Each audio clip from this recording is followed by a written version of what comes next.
I'd just like to know how you feel about lecturing about in front of different groups, wanting different parts of you, like academic person, the general activist, the globalization, the critical person, and I don't know. You understand my question. How does it feel, and what is the situation like? Personally? Yeah, it's personal. Well, no, look, if the world would go away, I would be perfectly delighted to concentrate on intellectually interesting and challenging questions. Okay.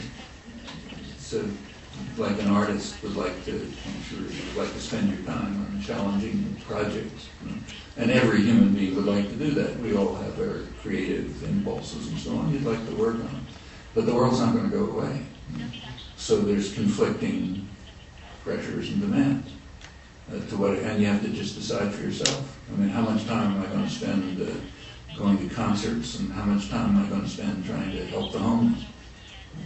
There can't be an answer to that. No human being is so saintly that they dedicate themselves totally to helping other people. You couldn't survive you couldn't even survive that way. Nor would it be a healthy life for an activist or anyone else.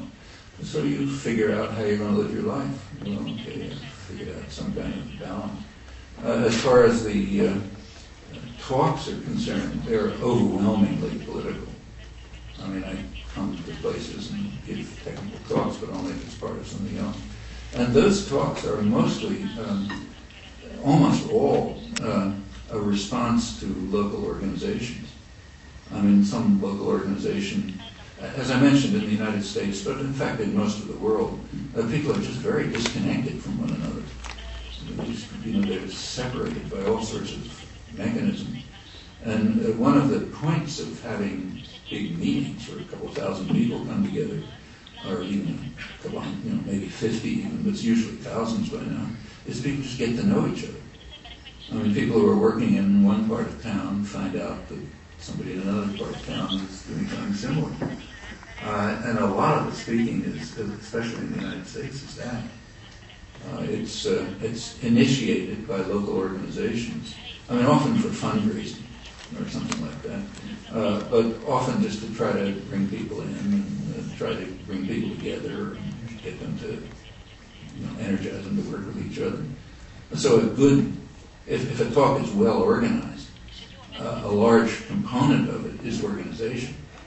So people aren't just supposed to come and listen to a talk and go home.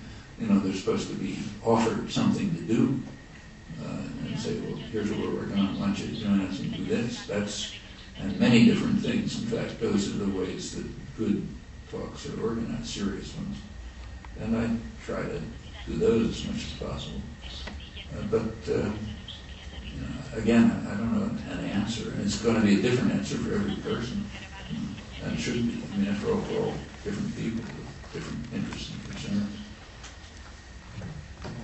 Thank you very much for your answers. We'll do our best today to have not just a talk like this, but to bring as many people in our organizations and networks as possible through our little leaflets out there and through talking to each other at the stand out there. So be involved, get organized. I'd like to thank the audience for their attention and their questions.